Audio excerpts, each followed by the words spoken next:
What's up, everybody? My name is Rico Lamite, CEO and founder of CANiVISION Global. One network, many voices.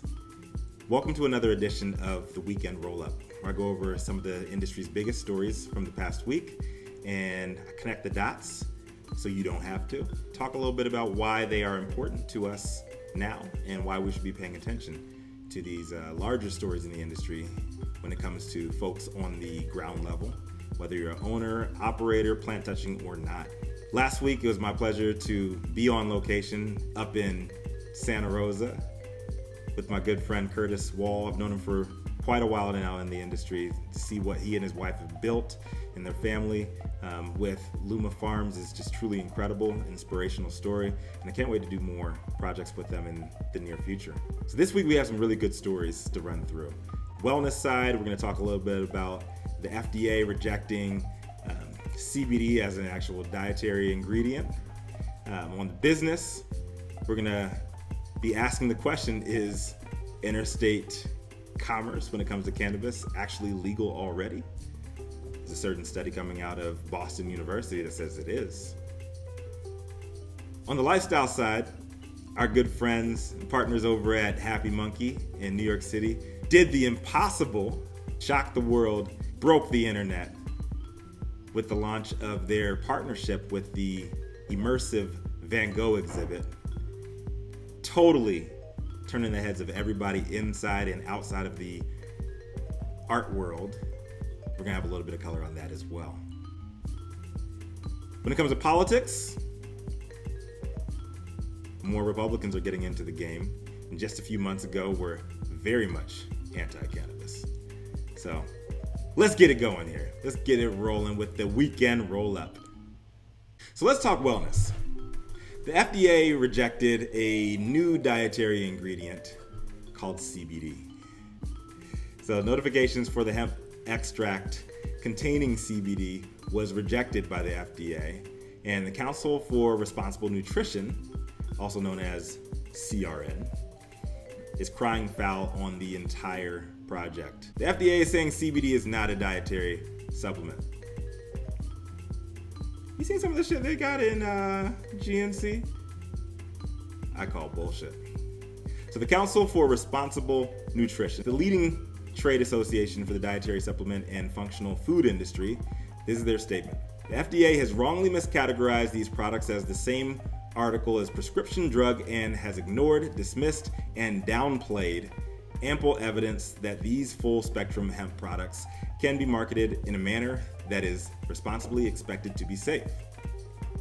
To be fair, it is the same plant. But the Farm Bill did change everything, and it's absolute bullshit that CBD cannot be seen in the same light as some of these other bullshit extracts, additives, and quote-unquote supplements with no scientific backing. We in the industry know there's decades, generations of proof that CBD is in fact helpful with inflammation, eczema, anxiety, insomnia, pretty much everything that weed can help you out with on a lower level. CBD is a pretty good product for that, and the results don't lie. Hundreds upon thousands of people have sworn by CBD as a supplement to their everyday regimen in the health realm, to helping them break through multiple barriers when it comes to whatever their health issues are. So I'm right with you, CRN, when you're saying that FDA is full of shit when they're not accepting CBD as a dietary supplement. But we know that it is all about the money, and FDA also did not approve of those vaccines that they're giving all of us, but different story for a different day. Let's bring it over to the business side of the industry. A Vanderbilt legal paper published in Boston University Law Review claims that interstate commerce may already be legal. Say what? This is from Robert Mikos's abstract. It challenges the conventional wisdom that federal ban on marijuana gives legalization states free rein to discriminate against outsiders in their local cannabis markets. It also debunks the justification states have profited to defend such discrimination, including the notion that barring interstate commerce is necessary to forestall a federal crackdown on state-licensed cannabis industries. The restrictions legalization states now impose on interstate commerce in cannabis likely violate the Dormant Commerce Clause, the DCC. The essay also examines the ramifications of the legal conclusion for the future of the cannabis market in the United States. So basically what they're saying is all of the states that have legalized cannabis on a state level are defying federal law anyways, so it makes no sense at all, and there's no legal justification behind saying that you can't push your products from state to state. Robert Mikos, I love you, brother, but I'm not going to be testing. I would not take this as law as it is right now, and I'm pretty sure our legal counsel will be saying the same exact thing. It's great for argument when you do not have a business right now that relies on you following the law or you following the flimsy processes that are set in place right now. But it's interesting for conversation, and I'll be watching that one very closely. Keep you guys posted. Now let's talk a little bit about lifestyle. High art has a whole new meaning this week.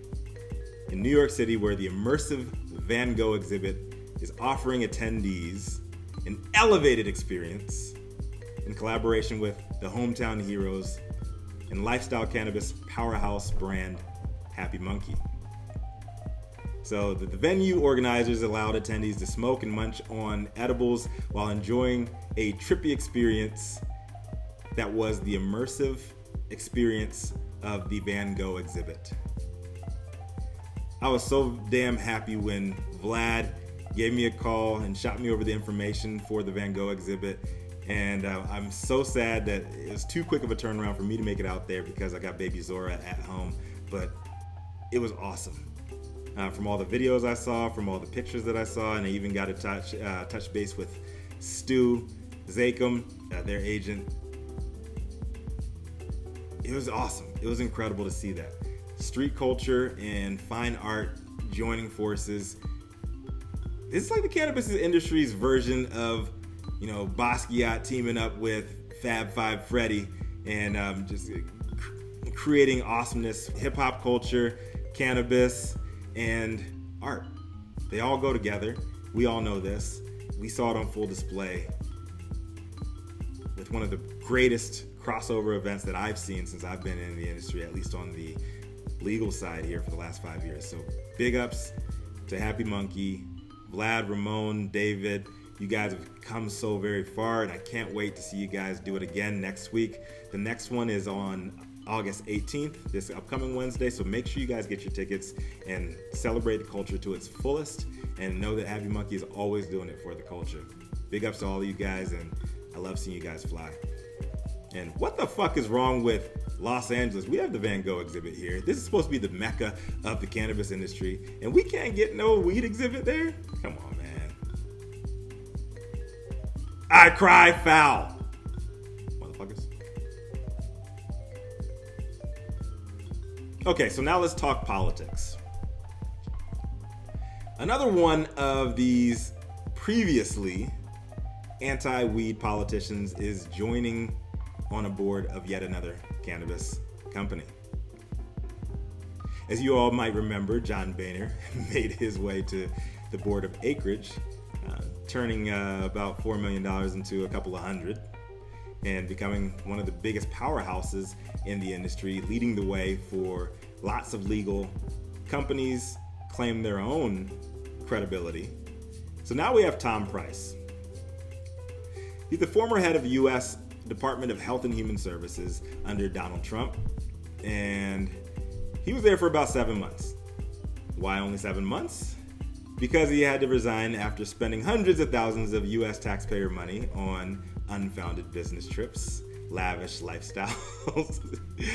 Pretty much what the Trump administration did. So maybe he checked out a little too early. But he's also known as being very much anti-cannabis and was on every anti-cannabis panel and in every anti-cannabis conversation. You name it, he was always pushing back against the industry.